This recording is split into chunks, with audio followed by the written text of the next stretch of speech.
जय हिंद दोस्तों। तो क्या हालचाल। आज हम बात करने वाले हैं कुछ ऐसे न्यूज़ के बारे में जो आजकल अभी न्यूज़ में बहुत ज़्यादा ट्रेंडिंग पे चल रही है। तो जिसमें सबसे पहला न्यूज़ ये है कि इंडिया उस ऐसे कंट्रीज़ में आ गया है जहां पे जो भी गवर्नमेंट जिस कंटेंट पे एक्शन लेगी, मतलब अगर किसी प्लेटफॉर्म को बोलेगी कि हाँ इस कंटेंट को डिलीट किया जाए तो वो ऑटोमेटिकली मेटा डिलीट कर देगा।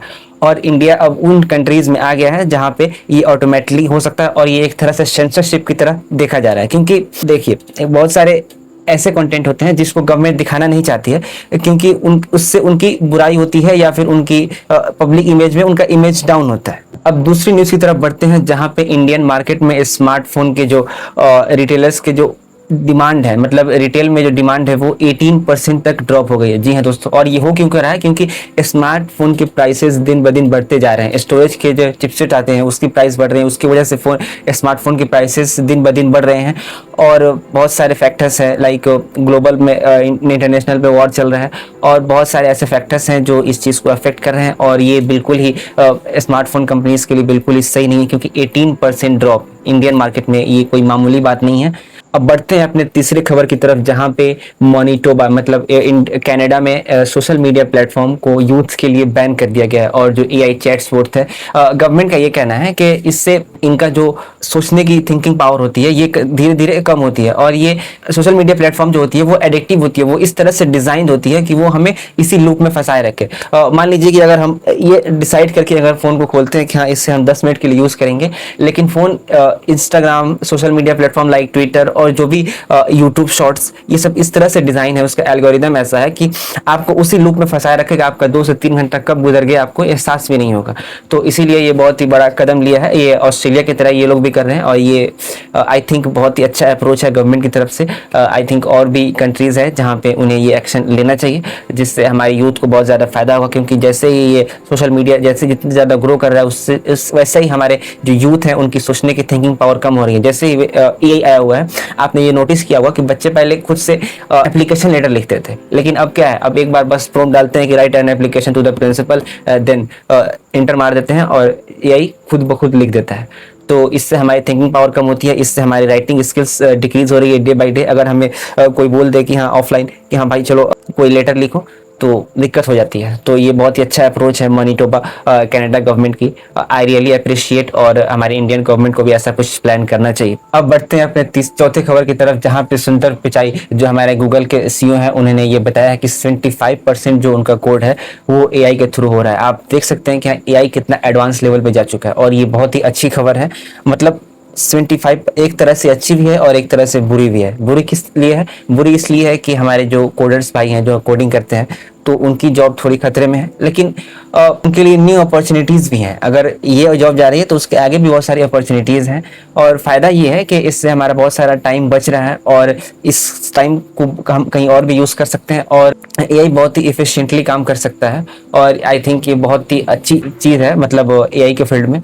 और धीरे धीरे हमको लगता है और भी इम्प्रूव होगा। और ये 75% एक छोटा नंबर नहीं है, बहुत ही बड़ा नंबर होता है। अब चलते हैं अपने अगली खबर की तरफ जहां पे एक मतलब इंडिया के लिए बहुत ही गर्व की बात है, क्योंकि लिंक्डइन की रिपोर्ट के मुताबिक 59.5% जॉब हायरिंग हुई है एआई के थ्रू। मतलब एआई यार हर फील्ड में घुस चुका है, मतलब जहां देखो वहां पे एआई।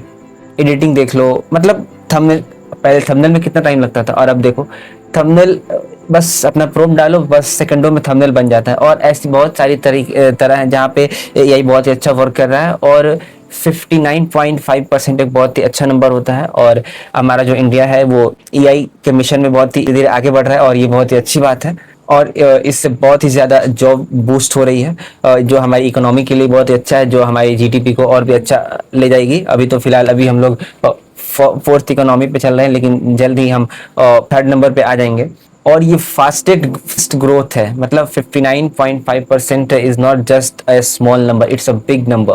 तो दोस्तों चलते हैं अब अपने अगली खबर की तरफ जहां पे हमारे एप्पल के जो टिम कुक हैं, जो एप्पल के सीईओ हैं अभी करंट के, जो 1 सितंबर को रिटायर हो जाएंगे। उनकी खबर ये आ रही है कि ये रिटायर हो जाएंगे, और इन्होंने एप्पल को वहां से उठाया है जहां से मतलब इस मुकाम तक लाना बहुत ही मुश्किल था, और एक एप्पल के लिए बहुत ही बड़ा अचीवमेंट है। और ये सिर्फ हुआ है तो उनकी बहुत ही मेहनत से, कड़ी मेहनत से। और 2011 में ये कंपनी सिर्फ $350 बिलियन की थी, जहां से उन्होंने अभी करंट अभी उसका नेटवर्थ है एप्पल का वो 4 ट्रिलियन है और ये बहुत ही बड़ा नंबर होता है। यहाँ से उठा करके उस मुकाम तक, मतलब फर्श से उठा करके अर्श तक ले जाना, ये बहुत ही बड़ा अचीवमेंट रहा। और ये सैडली हमें ये कहना पड़ रहा है कि हाँ, अब टिम कुक हम एप्पल का पार्ट, मतलब एप्पल के अब CEO नहीं रहेंगे, अब कोई और आने वाले हैं। तो भाई अब चलते हैं अपनी आखिरी और सबसे इम्पोर्टेंट, जो अभी ट्रेंडिंग में चल रही है, हमारे राघव चड्ढा जी। आपने सुना ही होगा, मुझे बताने की ज़रूरत नहीं है, लेकिन फिर भी मैं आपको बता देता हूँ। इन्होंने बीजेपी ज्वाइन कर लिया है, आपको रिज़ाइन करके। और बीजेपी ज्वाइन करने से पहले इनके कुछ स्टेटमेंट्स थे जो मैं आप अपनी ज़बान से आपको सुनाना चाहूँगा। आपने वीडियोज़ में तो देखे होंगे, लेकिन मैं खुद से कहना चाहूँगा। आज तक ऐसी कोई रकम नहीं बनी जो आप, केजरीवाल और राघव चड्ढा को खरीद सके। तो गाइज आज तक तो नहीं बनी थी, लेकिन अब बन गई है मोदी जी के पास, जिन्होंने अब फिलहाल वो रकम दे करके राघव चड्ढा जी को खरीद लिया है। और मतलब भाई एक ऐसा पॉलिटिशियन था जो मतलब लगता था कि हाँ भाई देश में कुछ कर सकता है। मतलब हमारे जो जेनजी यूथ है उनके बीच में बहुत ही पॉपुलर थे और हाल फिलहाल में वो ग्राउंड लेवल की बातें को उठा रहे थे। आई थिंक मुझे बहुत ही अच्छा लगता था, जैसे कि एयरपोर्ट पे जो चाय बहुत महंगी मिलती है तो उसको सस्ता कराना, ये मतलब बहुत ही अच्छा उनका इनिशिएटिव था। ब्लिंकिट का टॉपिक उठाना, एंड जो रिचार्जेस जो बहुत ही महंगे होते हैं और उनके एक सस्ते भी हुए रिचार्जेस। और सैडली कहना पड़ रहा है कि वो अब हमारे जो आम आदमी पार्टी के हिस्सा अब नहीं रहे, अब फिलहाल वो बीजेपी ज्वाइन कर चुके हैं। और एक और उनकी बात, जो उन्होंने बीजेपी ज्वाइन करने से पहले कहीं कॉन्फ्रेंस में ये बोला था कि बीजेपी जो है वो एक अनपढ़ गुंडों की पार्टी है। तो मुझे लगता है कि अब पढ़े लिखे लोग अब बीजेपी में आ गए हैं, तो हो सकता है कि बीजेपी में कुछ सुधार हो।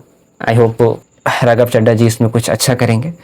मेरी शुभकामनाएं इनके साथ है। और सबसे बड़ा जो दुख है ये इस बात का है कि जो हमारे जो यंग यूथ के, मतलब जेनजीज के बीच में इतने पॉपुलर हो गए थे, इनकी जो फॉलोइंग है वो दिन पर दिन गिरती जा रही है। मैं लास्ट मतलब बीजेपी ज्वाइन करने से पहले इनकी फॉलोइंग थी 14.6 मिलियन, और अभी करंट डेट में अभी मैं वीडियो बना रहा हूँ उस वक्त तक 12.8 मिलियन हो चुकी है। मतलब भाई इतना, मतलब 20 लाख लोग अगर आपको अनफॉलो कर रहे हैं तो मतलब एक बहुत ही बड़ा नंबर होता है। मतलब आपसे कितने लोग नाराज़ हो गए आपके इस फैसले से। और मुझे भी लगता है कि ये फैसला अच्छा नहीं था। मतलब एक यही पॉलिटिशियन ऐसा दिखता था कि हाँ मतलब आगे चल के कुछ देश को कुछ कर सकता है, कुछ अलग दिशा में ले जा सकता है। सैडली अब वो बीजेपी ज्वाइन कर चुके हैं, मुझे आशा है कि वो वहाँ कुछ करेंगे। तो फिलहाल आज की वीडियो को यहीं पे ख़त्म करते हैं, मिलते हैं किसी नेक्स्ट वीडियो में। तब तक के लिए टाटा बाय बाय, जय हिंद।